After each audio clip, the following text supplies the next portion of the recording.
masak apa? Kenapa kok buat donat?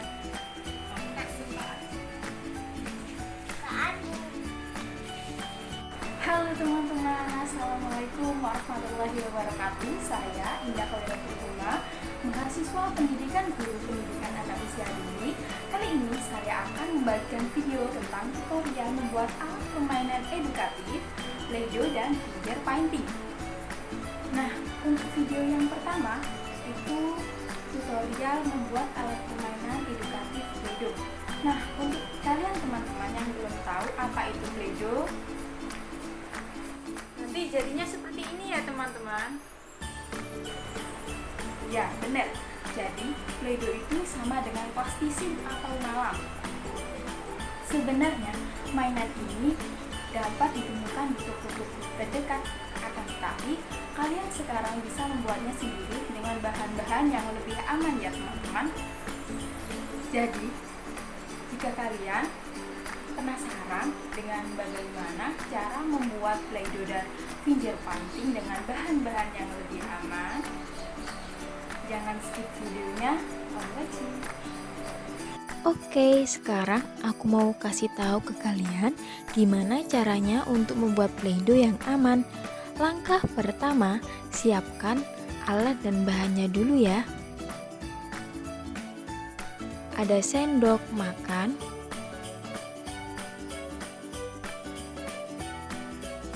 ada minyak goreng, ada pewarna makanan. Untuk soal warna sesuai selera kalian ya. Kemudian ada 500 gram tepung terigu, kemudian juga ada baskom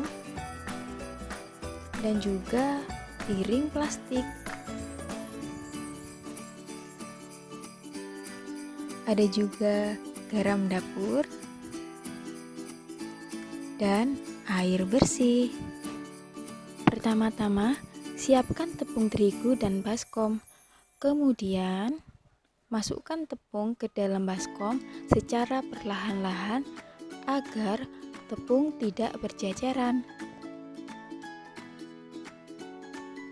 Selanjutnya, masukkan 3 sendok makan garam dapur dan aduk sampai merata dengan tepung terigu. Pastikan garam dan tepung sudah tercampur rata.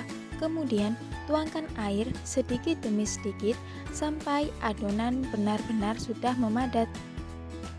Untuk memudahkan dalam mengaduk adonan, alangkah baiknya adonan diremas-remas dengan tangan secara perlahan-lahan sehingga dapat menjadikan adonan dengan tekstur yang padat dan rata.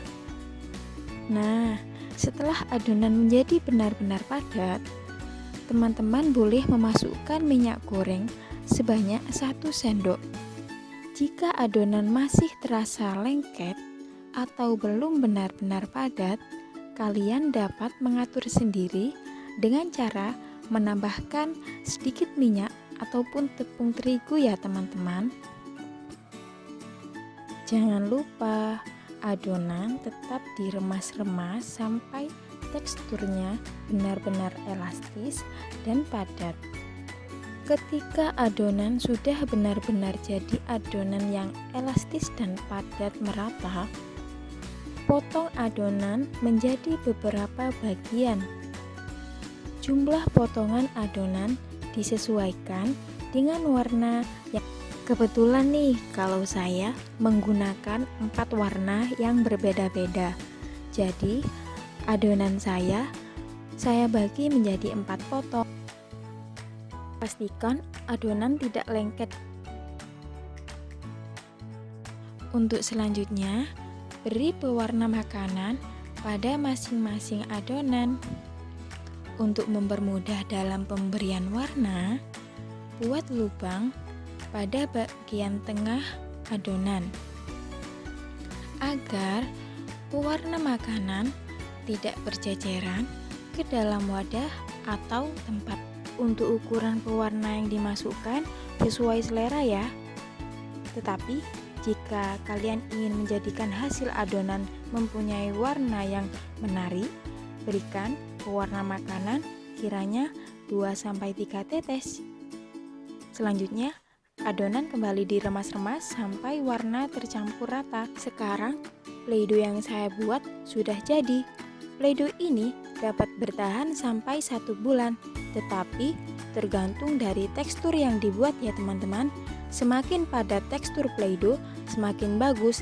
Jika Play-Doh terlalu lembek, adonan Play-Doh ini akan mencair dan menjadi sangat lengket. Dalam menjaga tekstur Play-Doh agar tetap padat, kalian dapat menyimpannya di tempat yang kedap udara atau dapat dimasukkan ke dalam plastik. Play-Doh merupakan salah satu alat permainan edukatif dalam pembelajaran yang termasuk kriteria alat permainan yang murah, mudah ditemukan bahan pembuatannya, dan menyenangkan untuk anak-anak dari segala usia. Play-Doh ini akan bertahan berbulan-bulan, tetapi tergantung kualitas dari tekstur Play-Doh itu sendiri. Semakin padat semakin bagus, hanya saja Play-Doh yang sering kita temukan di pasaran sering tidak aman bagi anak. Tentunya, kita sebagai orang tua ingin mengadakan media permainan untuk anak yang aman, berkualitas, namun masih terjangkau. Untuk itu, Play-Doh ini sudah dapat dibuat sendiri di rumah dengan bahan-bahan yang aman. Sifat lunak dari Play-Doh itu membuat anak mudah untuk membentuk sesuatu dengan tangan-tangan mungilnya, seperti gerakan meremas, menggulung, menekan, membuat bola-bola kecil, sehingga mainan ini mampu mengembangkan motorik halus anak serta menciptakan daya imajinasi dan kreativitas anak. Lewat pengalaman tersebut, anak-anak mengembangkan koordinasi mata dan tangan, ketangkasan, dan kekuatan. Kemampuan itu penting yang mereka akan butuhkan kelak untuk menulis, menggambar, dan tujuan lainnya. Oke, lanjut ke tutorial yang kedua ya, yakni cara membuat finger painting yang aman untuk anak usia dini. Langkah pertama, seperti tutorial sebelumnya ya, siapkan alat dan bahan terlebih dahulu ya teman-teman. Ada entong nasi, kemudian ada sendok makan, dan juga minyak goreng, kemudian ada pewarna makanan. Di sini aku menyediakan warna hijau, merah tua, dan juga 2 warna lainnya yaitu kuning dan biru ya teman-teman. Kemudian ada 400 gram tepung kanji, dan juga ada air bersih. Kemudian ada panci yang bergagang. Kemudian ada mangkok plastik berjumlah 4, ada gelas plastik, ada cairan pencuci piring, kemudian juga ada stik es krim. Jangan lupa siapkan kompornya juga ya teman-teman. Pertama-tama, siapkan panci. Kemudian, masukkan tepung ke dalam gelas sebagai takaran. Tetapi, gelas yang saya gunakan itu berisikan tepung kanji seberat 400 gram.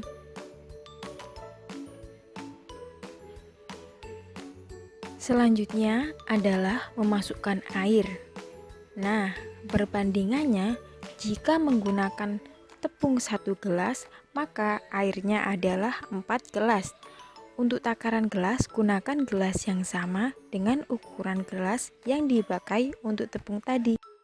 Jadi, kalau sudah menuangkan air, kita dapat menuangkan 1,5 sendok makan cairan pencuci piring.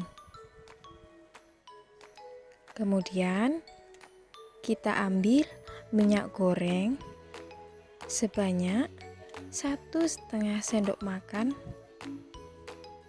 Ukurannya sama seperti cairan pencuci piring tadi ya. Lalu diaduk-aduk sampai tidak ada yang menggumpal. Karena jika masih ada yang menggumpal, hasil akhirnya juga tidak bagus. Jadi, kita harus sabar ya teman-teman. Setelah itu, kita bisa panaskan di atas api yang benar-benar kecil dan terus diaduk-aduk. Jadi, kita harus tetap sabar ya. Insya Allah, mainan ini lebih aman dan bermanfaat untuk anak didik.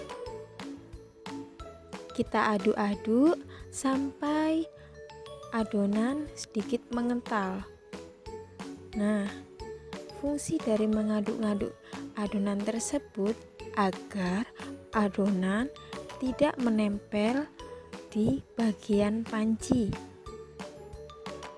Akan tetapi, jangan sampai menunggu mendidih ya. Sekiranya sudah sedikit mengental, langsung matikan api. Sekarang adonannya sudah jadi ya teman-teman. Coba lihat, tekstur adonan pastanya sudah bagus kan? Untuk selanjutnya, adonan dapat dibagi dan dituangkan ke dalam masing-masing mangkuk yang telah disediakan. Nah, setelah itu kita dapat memberikan pewarna makanan pada masing-masing adonan. Untuk takaran warnanya sesuai selera ya. Selanjutnya, aduk adonan pasta hingga warnanya merata dengan sempurna. Alhamdulillah, sekarang adonan finger painting sudah jadi dan siap untuk dimainkan. Untuk para orang tua, pendidik, atau siapapun itu kalian teman-teman, cara ini dapat dicoba di rumah masing-masing. Dengan bahan yang murah dan mudah ditemukan, tidak ada salahnya untuk dicoba bersama-sama dengan anak-anak secara langsung.